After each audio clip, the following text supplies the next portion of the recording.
अल्हम्दुलिल्लाहि रब्बिल आलमीन वस्सलातु वस्सलामु अला सय्यिदिल मुरसलीन अम्मा बअद फ़अऊज़ु बिल्लाहि मिनश शैतानिर रजीम बिस्मिल्लाहिर रहमानिर रहीम अस्सलातु वस्सलामु अलैका या रसूलल्लाह व अला आलिका व अस्हाबिका या हबीबल्लाह अस्सलातु वस्सलामु अलैका या नबिय्यल्लाह व अला आलिका व अस्हाबिका या नूरल्लाह। प्रिय इस्लामी भाइरा एवं মাদানী চ্যানেলের দর্শকবৃন্দ, অনুষ্ঠান সাহাবা ইকরাম রাদিয়াল্লাহু তাআলা আনহুম এর সিরাত নিয়ে উপস্থিত হয়েছি। আমরা এই অনুষ্ঠানে ওই সকল সাহাবা ইকরাম রিদওয়ানুল্লাহি তাআলা আলাইহিম আজমাইন এর সম্পর্কে জানি শুনি যাদেরকে নবী করিম সাল্লাল্লাহু আলাইহি ওয়াসাল্লাম দূত হিসেবে, বার্তাবাহক হিসেবে প্রেরণ করেছিলেন, যারা ইসলামের দাওয়াত নিয়ে বিভিন্ন দেশের রাজা বাদশাদের নিকট গিয়েছিলেন। আজও আমরা একজন সাহাবী রাদিয়াল্লাহু তাআলা আনহু এর সম্পর্কে শুনব। আসুন তার পূর্বে আমরা নবী করিম সাল্লাল্লাহু আলাইহি ওয়াসাল্লামের প্রতি দরুদে পাক পাঠ করার ফজিলত জেনে নিই। প্রিয় নবী সাল্লাল্লাহু আলাইহি ওয়াসাল্লাম ইরশাদ করেন, যে ব্যক্তি আমার প্রতি দরুদ শরীফ পাঠ করে তার দরুদ আমার নিকট পৌঁছে যায়, আমি তার জন্য ক্ষমা প্রার্থনা করি এবং তাছাড়াও তার জন্য 10টি নেকি লিখা হয়। সাল্লু আলাল হাবিব সাল্লাল্লাহু তাআলা আলা মুহাম্মদ সাল্লাল্লাহু আলাইহি ওয়া আলিহি ওয়াসাল্লাম। প্রিয় ইসলামী ভাইরা, আজ আমরা যেই সাহাবী সম্পর্কে শুনব তার নাম হচ্ছে হযরতে সালিদ বিন আমর আল আমিরি রাদিয়াল্লাহু তাআলা আনহু এর সম্পর্কে। নবী করিম সাল্লাল্লাহু আলাইহি ওয়াসাল্লাম তাকে দুইজন আরবের সর্দারের কাছে প্রেরণ করেছিলেন এবং আমরা হয়তো হযরতে সালিদ বিন আমর আল আমিরি রাদিয়াল্লাহু তাআলা আনহু সম্পর্কে খুব কমই শুনেছি। আসুন আমরা আজকে হযরতে সালিদ বিন আমর আল আমিরি রাদিয়াল্লাহু তাআলা আনহু সম্পর্কে শুনি যে তিনি প্রাথমিক যুগেই ইসলাম ধর্ম গ্রহণ করেছিলেন। এক বর্ণনা অনুযায়ী হযরতে ওমর রাদিয়াল্লাহু তাআলা আনহু তখন ইসলাম ধর্ম গ্রহণ করেননি, তার পূর্বেই তিনি অর্থাৎ হযরতে সালিদ বিন আমর আল আমিরি রাদিয়াল্লাহু আনহু ইসলাম ধর্ম গ্রহণ করেছিলেন। যখন মুসলমানগণ মক্কা থেকে হাবশার দিকে হিজরত করেছিল, তো তাদের সাথে হযরতে সালিদ রাদিয়াল্লাহু তাআলা আনহু তাদের সাথে হিজরত করেছিলেন। কিছু সাহাবা ইকরাম তো সেখান থেকে ফিরে এসেছিলেন, কিন্তু অনেকেই আসেননি এবং তাদের মধ্যে হযরতে সালিদ রাদিয়াল্লাহু তাআলা আনহু ছিলেন, যিনি সেখানে দীর্ঘ সময় কাটিয়েছেন। এমনকি বদর যুদ্ধ যখন হয়েছিল তখন তিনি সেখানেই ছিলেন। তারপরে তিনি মদিনা শরীফ হিজরত করে চলে আসেন। যখন তিনি মদিনা শরীফ চলে আসলেন, তারপরে তিনি নবী করিম সাল্লাল্লাহু আলাইহি ওয়াসাল্লামের সাথে বিভিন্ন যুদ্ধে, অর্থাৎ তারপরে যে সকল যুদ্ধ হয়েছে সকল যুদ্ধেই তিনি নবী করিম সাল্লাল্লাহু আলাইহি ওয়াসাল্লামের সাথে অংশগ্রহণ করেছেন। যখন নবী করিম সাল্লাল্লাহু আলাইহি ওয়াসাল্লাম বিভিন্ন দেশের রাজা বাদশাদের নিকট চিঠি প্রেরণ করছিলেন এবং ইসলামের দাওয়াত দেওয়ার ইচ্ছা পোষণ করছিলেন, হযরতে সালিদ বিন আমর আল আমিরি রাদিয়াল্লাহু তাআলা আনহুকে তখন হাওজা বিন আলী আল হানাফি এবং সুমামা বিন উসাল এর কাছে প্রেরণ করলেন।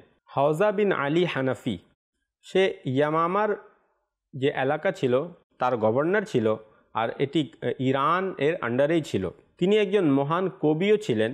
কথিত আছে যে তিনি একবার ইরানের রাজার দরবারে, অর্থাৎ হাওজা বিন আলী আল হানাফি যেহেতু সে একজন কবিও ছিল, তো সে একবার ইরানের রাজার দরবারে একটি কবিতা লিখল এবং রাজা খুশি হয়ে তাকে একটি মুকুট উপহার স্বরূপ পেশ করল। যে কাফেলাগুলো ইয়ামামাতে আসতো এবং সেই কাফেলাগুলো বাণিজ্যিক কাফেলা ছিল, তো সে অর্থাৎ হাওজা বিন আলী হানাফি সে তাদের নজরদারি করত এবং তাদের দেখাশোনা করত, তাদের নিরাপত্তার ব্যবস্থাও করত। তো হযরতে সালিদ বিন আমর আল আমিরি রাদিয়াল্লাহু তাআলা আনহুকে তার কাছে দূত হিসাবে পাঠানো হয়েছিল এবং হযরতে আবু বকর রাদিয়াল্লাহু তাআলা আনহু এর যুগেও তাকে একজন মিথ্যা নবী দাবিদার, অর্থাৎ এক ব্যক্তি ছিল যে নিজেকে মিথ্যা নবী বলে দাবি করেছিল, তার দিকেও তাকে যুদ্ধ করার জন্য পাঠানো হয়েছিল এবং তাতেই তিনি শাহাদাত বরণ করেন।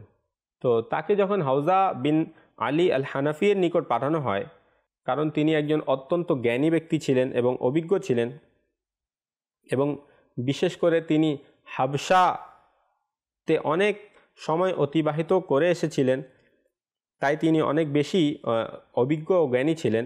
তাই প্রিয় নবী সাল্লাল্লাহু আলাইহি ওয়াসাল্লাম তার কাছেই, অর্থাৎ তাকেই প্রেরণ করেছিলেন। তো তিনি যখন সেখানে পৌঁছলেন, ঠিক সেখানে গিয়ে তাকে নেকির দাওয়াত দিলেন।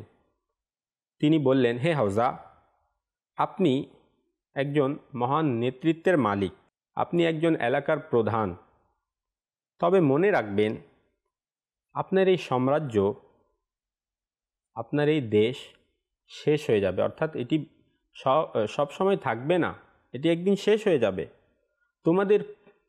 তোমার পূর্বেও বহু লোক এমন ছিল, এমন হয়েছে যারা সত্য ধর্ম গ্রহণ করেনি, তাই তাদের জন্য জাহান্নাম নির্ধারিত হয়েছে।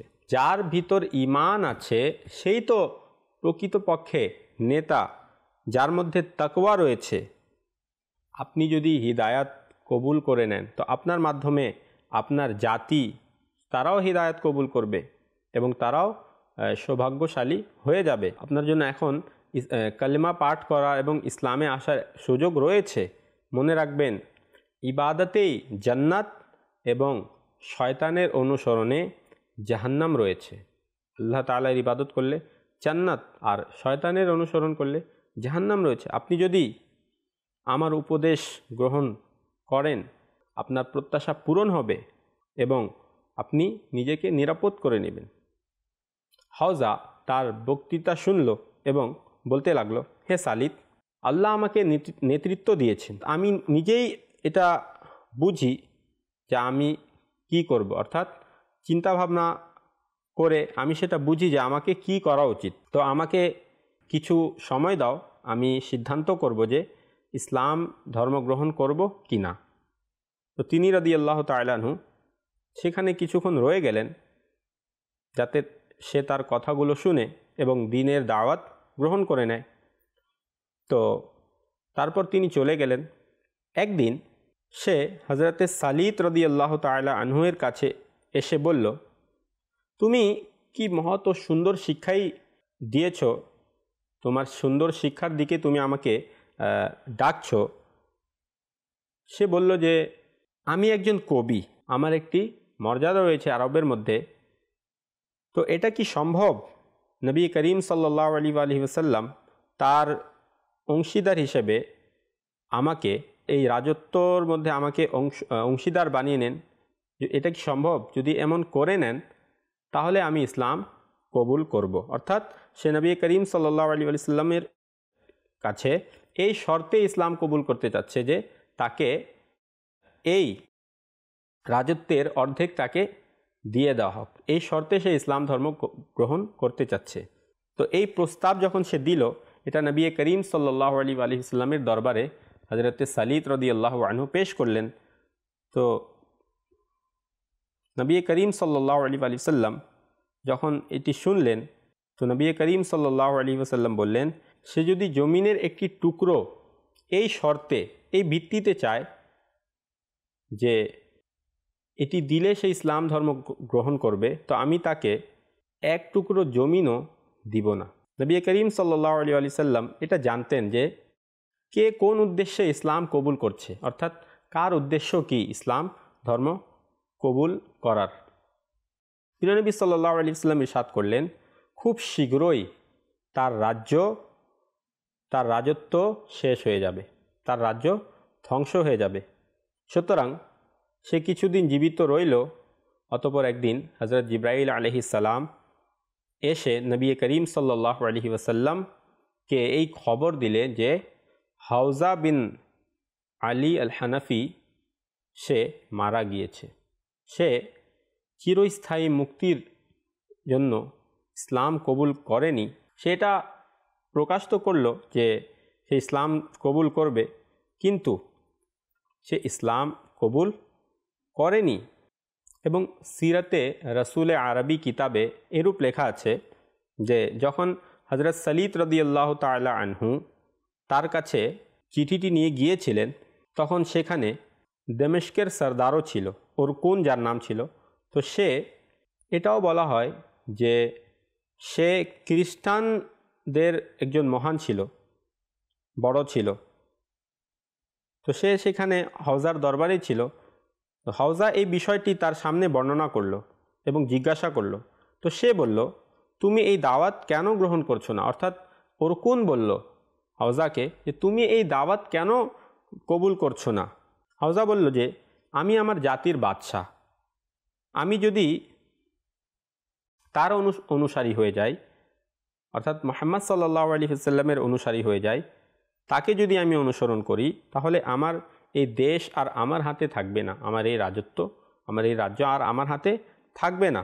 উরকুন বলল, যদি তুমি তার অনুসরণ করো, তার অনুগত হও, তো নিশ্চয়ই তোমার দেশও তোমার কাছে থাকবে, তোমার সাম্রাজ্য এটা সে তোমাকেই দিয়ে দিবে। এবং সে এটাও বলল, উরকুন এটাও বলল তাকে যে তোমার কল্যাণ এতেই রয়েছে যে তুমি তার কথা মেনে নাও, তুমি তার আনুগত্য করো। উরকুন বলল, প্রকৃতপক্ষে তিনি হলেন মুহাম্মদ সাল্লাল্লাহু আলাইহি ওয়াসাল্লাম, যার সুসংবাদ, যার বিশারাত হযরতে ঈসা আলাইহিস সালাতু ওয়াস সালামও দিয়েছিলেন। আর এই সুসংবাদ আমাদের কাছে ইনজিলে বিদ্যমান রয়েছে। কিন্তু উরকুন এত তাকে বলার পরও হাওজা ইসলাম গ্রহণ করেনি। এক বর্ণনাতে এটাও রয়েছে যে নবী করিম সাল্লাল্লাহু আলাইহি ওয়াসাল্লাম বলেছিলেন যে হাওজা ধ্বংস হলো এবং তার রাজ্য ধ্বংস হলো। যখন নবী করিম সাল্লাল্লাহু আলাইহি ওয়াসাল্লাম মক্কা বিজয় করে ফিরে এসেছিলেন, তখন জিবরাইল আলাইহিস সালাতু ওয়াস সালাম এসে এই খবর দিয়েছিলেন যে হাওজা মারা গিয়েছে। প্রিয় ইসলামী ভাইরা এবং মাদানী চ্যানেলের দর্শকবৃন্দ, আমরা এখান থেকে বুঝতে পারলাম যে ক্ষমতার লোভ, লালসা এবং সম্পদের আকাঙ্ক্ষা, সম্পদের লোভ, এটা কিভাবে মানুষকে ঈমান আনতে বাধা দেয়। অর্থাৎ মানুষ ঈমান আনে না, সে কিছু দেখতে পায় না, তার চোখ সে সময় অন্ধ হয়ে যায়। অর্থাৎ যখন সম্পদের লোভ এবং ক্ষমতার লোভ সেটা সামনে থাকে, আর কিছুই দেখা যায় না, তো এর কারণেই সে আর ঈমান আনতে পারেনি। এখানে অনেক চিন্তা ভাবনা করার বিষয় যে আমাদের কাছে অনেক সময় অনেক প্রস্তাব আসে, অনেক অফার আসে, তো একজন মুসলমানের কি করা উচিত? যখন আমাদের সামনে অপশন থাকে, একদিকে দুনিয়া আর আরেক দিকে আখিরাত, তো একদিকে দুনিয়া যা কিছুদিন পরেই শেষ হয়ে যাবে, ক্ষণস্থায়ী, আর আরেক দিকে আখিরাত যা স্থায়ী, কখনোই শেষ হবে না। তো যখন আমাদের কাছে এরকম কোনো অপশন থাকে যে দুনিয়া এবং আখিরাতের মাঝে কাকে আমি বাছাই করব, তো আমরা কোথায় যাব? প্রিয় ইসলামী ভাইরা, আমরা আখিরাতের দিকে যাব, কারণ আখিরাত সবসময় বাকি থাকবে। দুনিয়ায় কোনো ক্ষতি হলে সেটা কিছু দিনের জন্য, দুনিয়ায় রোগসমূহ, দুনিয়ায় কোনো সমস্যা, কষ্ট, দুঃখ, এটা কিছু দিনের জন্য। কিন্তু যদি আখিরাতে কারো উপর আযাব হয়, যদি আখিরাতে যদি কাউকে জাহান্নামে নিক্ষেপ করা হয়, সেখানে এটা কৃষ্ণা ভেরা আমরা সেখানে এটা সহ্য করতে পারবো না। সে যদি দুনিয়াতে কিছু দিনের জন্য এই সম্পদের লোভ এবং এই ক্ষমতার লোভ না করত, সে যদি ইসলাম ধর্ম গ্রহণ করে নিত, সে সব সময়ের জন্য, যখন সে ইসলাম অবস্থায় অর্থাৎ ঈমানের অবস্থায় মৃত্যুবরণ করত, সব সময়ের জন্য সে জান্নাতে থাকত। প্রিয় ইসলামী ভাইরা, তো আমাদের উচিত যে প্রাধান্য তাকেই দেয়া যেটি চিরন্তন, অর্থাৎ যেটি সব সময় থাকবে, আর তা হলো আখিরাত। আর তা ইসলামের সাথে সম্পৃক্ত থাকার মাধ্যমেই পাওয়া যাবে। ইসলাম তো সেই ধর্ম যা মুক্তির নিশ্চয়তা দেয়। হযরতে সালিদ রাদিয়াল্লাহু তাআলা আনহু এভাবে দ্বিতীয় চিঠি নিয়ে গিয়েছিলেন, আর তা ছিল নজদের সরদার সুমামা বিন উসাল এর কাছে। তিনি নজদের প্রধান ছিলেন, অর্থাৎ সুমামা বিন উসাল তিনি নজদ এর একজন প্রধান ছিলেন। নজদে প্রচুর শস্য হতো এবং এটিও বলা হয় যে মক্কাবাসীদের যে খাবার সেটি অধিকাংশ নজদ থেকেই আসতো। জাহিলিয়াতের যুগে সুমামা তিনি একজন সর্দার ছিলেন এবং সাহসিকতার জন্য তিনি বিখ্যাত ছিলেন। যখন নবী করিম সাল্লাল্লাহু আলাইহি ওয়াসাল্লাম তার দিকে চিঠি প্রেরণ করলেন, তখন তিনি ইসলাম গ্রহণ করেননি। তিনি অস্বীকার করে দিয়েছিলেন এবং বলেছিলেন যে আমি ইসলাম কবুল করব না।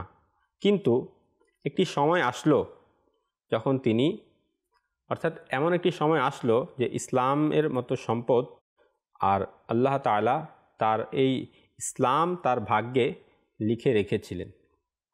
কিছু বর্ণনা এসেছে যে মক্কা বিজয়ের পূর্বে নবী করিম সাল্লাল্লাহু আলাইহি ওয়াসাল্লাম কিছু লোককে সেখানে পাঠালেন, ওই নজদে পাঠালেন। তো তারা সেখানে গিয়ে এক ব্যক্তিকে গ্রেফতার করে আনলো। নবী করিম সাল্লাল্লাহু আলাইহি ওয়াসাল্লামের দরবারে যখন তাকে পেশ করা হলো, ওই ব্যক্তিকে যাকে গ্রেফতার করে আনা হয়েছিল, তো প্রিয় নবী সাল্লাল্লাহু আলাইহি ওয়াসাল্লাম তাকে দেখে নবী করিম সাল্লাল্লাহু আলাইহি ওয়াসাল্লাম বললেন যে এ তো সেখানকার সরদার সুমামা। প্রিয় নবী সাল্লাল্লাহু আলাইহি ওয়াসাল্লাম তাকে জিজ্ঞাসা করলেন, হে সুমামা, তোমার কাছে কি আছে? তো সে বলল, হে মুহাম্মদ সাল্লাল্লাহু আলাইহি ওয়াসাল্লাম, আমার কাছে কল্যাণ আছে। আমাকে মেরে ফেললে একজন রক্তপাতকারী মানুষকে মেরে ফেলবেন, আর যদি আপনি মুক্তি করে দেন আমাকে, তো একজন যোগ্য ব্যক্তির উপর দয়া করবেন। যদি তুমি ধন সম্পদ চাও, তো আমার কাছ থেকে যত ধন সম্পদ নিতে চাও নিয়ে নাও। এটা সে নবী করিম সাল্লাল্লাহু আলাইহি ওয়াসাল্লামকে বলল। প্রিয় নবী সাল্লাল্লাহু আলাইহি ওয়াসাল্লাম তাকে ওই অবস্থায় ছেড়ে দিলেন এবং দ্বিতীয় দিন আবার আসলেন এবং এভাবেই কথোপকথন হলো। প্রিয় নবী সাল্লাল্লাহু আলাইহি ওয়াসাল্লাম তাকে জিজ্ঞাসা করলেন যে তোমার কাছে কি আছে? সে আবারও একই উত্তর দিল যে আমার কাছে কল্যাণ আছে। যদি আপনি আমাকে মেরে ফেলেন তো আপনি একজন রক্তপাতকারীকে মারবেন, আর যদি আপনি আমাকে মুক্ত করে দেন তাহলে একজন যোগ্য ব্যক্তির উপর আপনি দয়া করবেন। তো যখন সে এটা বলল, প্রিয় নবী সাল্লাল্লাহু আলাইহি ওয়াসাল্লাম ইরশাদ করলেন যে তাকে মুক্ত করে দাও, তাকে ছেড়ে দাও।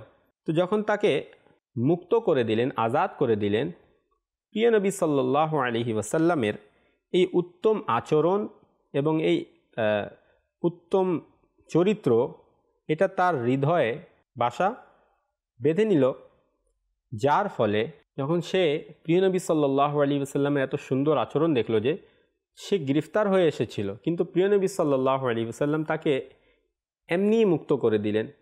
তো এটা দেখে তার ভিতরে প্রিয় নবী সাল্লাল্লাহু আলাইহি ওয়াসাল্লামের ভালোবাসা সৃষ্টি হলো এবং সে ইসলাম ধর্ম গ্রহণ করে নিল। মক্কার কাফেরারা যখন এটি জানতে পারল যে সুমামা ইসলাম গ্রহণ করেছে, তো তারা বলতে লাগলো, হে সুমামা, তুমি তো বেধর্মী হয়ে গেলে, নাউযুবিল্লাহ।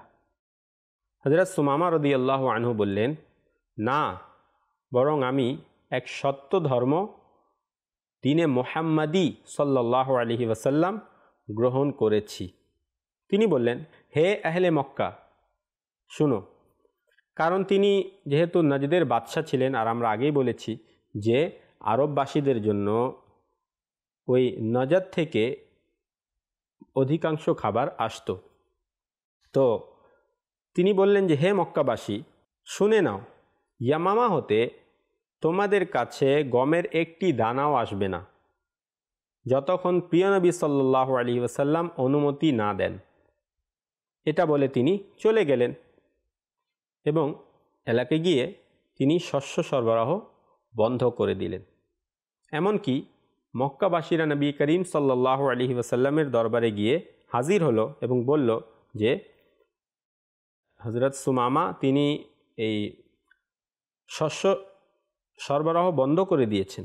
নবী করিম সাল্লাল্লাহু আলাইহি ওয়াসাল্লাম যখন সুমামাকে এই হুকুম দিলেন যে আবার আপনি কি করেন, সরবরাহ পুনরুদ্ধার করুন, তো তিনি আবার সেটাকে দিয়ে দিলেন। তো এই ছিল দ্বিতীয় ব্যক্তি যার কাছে নবী করিম সাল্লাল্লাহু আলাইহি ওয়াসাল্লাম দূত প্রেরণ করেছিলেন, হযরত সালিদ বিন আমর আল আমিরি রাদিয়াল্লাহু তাআলা আনহুকে।